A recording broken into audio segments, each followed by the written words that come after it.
Legend اقوال کے ساتھ منسلک رہنے کے لیے چینل کو سبسکرائب کر لیں۔ امام شافعی رحمۃ اللہ علیہ فرماتے ہیں، مسجد کے باہر ایک فقیر بیٹھا مانگ رہا تھا۔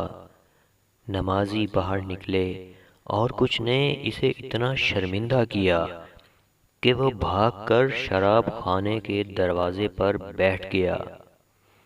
جو بھی شرابی نکلتا اسے کچھ نہ کچھ دے کر کہتا کہ ہم تو گناہ گار ہیں، شاید تیری دعا سے ہی نجات مل جائے۔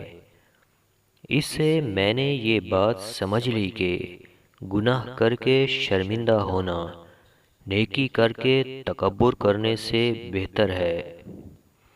سورہ شمس میں اللہ 11 قسمیں کھانے کے بعد فرماتا ہے، بے شک وہ کامیاب ہو گیا جس نے اپنے نفس کو پاکیزہ بنا لیا۔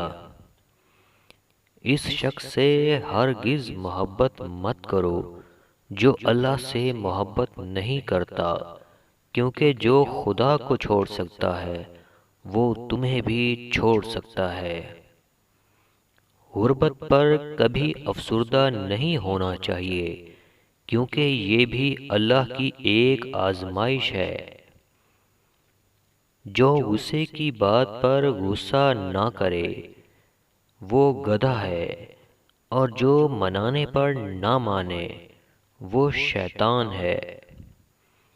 عالم کے لیے سب سے بڑا عیب یہ ہے کہ وہ اس چیز میں دلچسپی لے جس سے خدا نے منع کیا، اور اس چیز سے بیزاری دکھائے جس کا خدا نے حکم دیا۔ زندگی استاد سے زیادہ سخت ہوتی ہے۔ استاد سبق دے کر امتحان لیتا ہے اور زندگی امتحان لے کر سبق دیتی ہے۔ 3 عمل ایسے ہیں جو انسان روزانہ کرے تو اس کا رزق بہت زیادہ بڑھ جاتا ہے۔ تہجد کی نماز پڑھنا، کثرت سے صدقہ کرنا، کثرت سے اللہ کا ذکر اور استغفار کرنا۔